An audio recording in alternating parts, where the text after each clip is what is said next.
അപ്പോൾ നമുക്ക് രാവിലെ ഫുഡ് എന്താണ് എന്ന് നോക്കിയാലോ.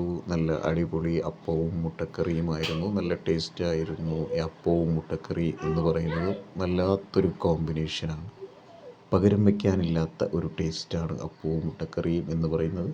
അപ്പോൾ നിങ്ങൾ എന്തൊക്കെയാണ് കഴിച്ചത് എന്ന് കമൻറ്റ് ചെയ്യൂ. എൻ്റെ ഈ കുഞ്ഞു ചാനൽ ഇതുവരെ എത്തിയത് നിങ്ങളെപ്പോലെയുള്ളവരുടെ സപ്പോർട്ടാണ്. ഇനിയും സബ്സ്ക്രൈബ് ചെയ്തിട്ടില്ലാത്തവർ സബ്സ്ക്രൈബ് ചെയ്യാൻ പരിഗണിക്കുക. അപ്പോൾ വീഡിയോ ഇഷ്ടപ്പെട്ടു എങ്കിൽ ചാനൽ സബ്സ്ക്രൈബ് ചെയ്യുന്നവരും പരിഗണിക്കണമെന്ന് ഒരിക്കൽ കൂടി ഓർമ്മിപ്പിക്കുന്നു. എല്ലാവർക്കും നല്ല ഒരു ദിവസം നേരുന്നു. അപ്പോൾ നമുക്ക് മറ്റൊരു വീഡിയോയിലൂടെ കാണുന്നത് വരെ എല്ലാവർക്കും നല്ലൊരു ശുഭദിനം നേരുന്നു. Okay, by.